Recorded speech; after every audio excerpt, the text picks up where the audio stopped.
Guys India में तो गुजरातियों का धंधे में कोई सानी नहीं है, लेकिन गुजरातियों ने यूएस यानी कि अमेरिका में भी धंधे में झंडे गाड़ रखे हैं। कैसे, मैं आपको बताता हूं। एक्चुअली आप ये जानकर हैरान रह जाएंगे कि अमेरिका के 42% होटलों के मालिक अकेले गुजराती हैं और उसमें से भी 70% पटेल कास्ट से आते हैं। यानी कि अमेरिका के 53,000 होटलों में से 21,000 होटलों के मालिक अकेले गुजराती हैं। उसमें भी मजे की बात यह है कि जिस पहले गुजराती ने अमेरिका में होटल खरीदा था, उनका नाम था कांजी भाई देसाई और वो एक इलीगल इमिग्रेंट थे, यानी कि गैर कानूनी तरीके से अमेरिका में घुसे थे। कमाल के है ना ये गुजराती। जब 1960 में भारत ने अपनी स्पेस एजेंसी इसरो की स्थापना की तो बाकी देश हम पर हंसकर बोला करते थे कि भारत जैसे गरीब देश को अंतरिक्ष प्रोग्राम्स की क्या जरूरत है। जब हमने रशिया और अमेरिका से सहायता मांगी तो उन्होंने साफ मना कर दिया।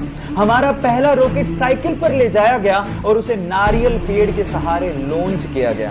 इतने बुरे दिन देखने के बावजूद भी आज इसरो ने भारत को अंतरिक्ष प्रोग्राम्स में बुलंदियों पर पहुंचा दिया है। भारत 2013 में मंगल ग्रह पर पहली ही कोशिश में पहुंचने वाला पहला देश बना और साथ ही साथ इसरो ने 2017 में एक ही रॉकेट से 104 सैटेलाइट को लॉन्च करके रिकॉर्ड बना दिया।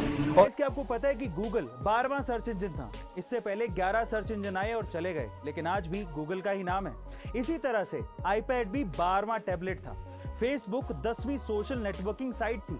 टेस्ला वो पहली कंपनी नहीं थी जिसने इलेक्ट्रिक कार बनाई और अमेज़न भी वो पहली कंपनी नहीं थी जिसने ऑनलाइन बेचना शुरू किया। इससे पहले बहुत लोग आए और चले गए, लेकिन आज इन्हीं का ही नाम है। कहने का मतलब यह है कि इससे कोई फर्क नहीं पड़ता कि किसने पहले शुरू किया, बल्कि इससे फर्क पड़ता है कि जब मार्केट तैयार था, जब मार्केट में अपॉर्चुनिटी थी, तो किसने सही तरीके से शुरू किया। मुंबई में रहने वाले एक 13 साल के लड़के का अगले दिन मैथ्स का एग्जाम था।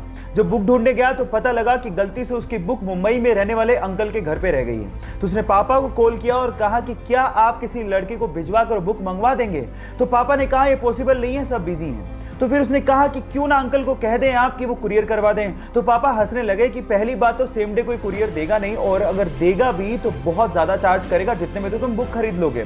तो इसी प्रॉब्लम का सॉल्यूशन उसके दिमाग में आया। उसने सोचा कि क्यों ना एक स्टार्टअप शुरू किया जाए जो कि सेम डे पिकअप करे और सेम डे डिलीवरी करे, और वो भी कम चार्जेस में। 8 महीने की मेहनत के बाद उसने एक कंपनी शुरू की और देखते ही देखते वो कंपनी करोड़ों की कंपनी बन गई। Yes, I am talking about papers and parcels, and उस 13 साल के लड़के का नाम है तिलक मेहता।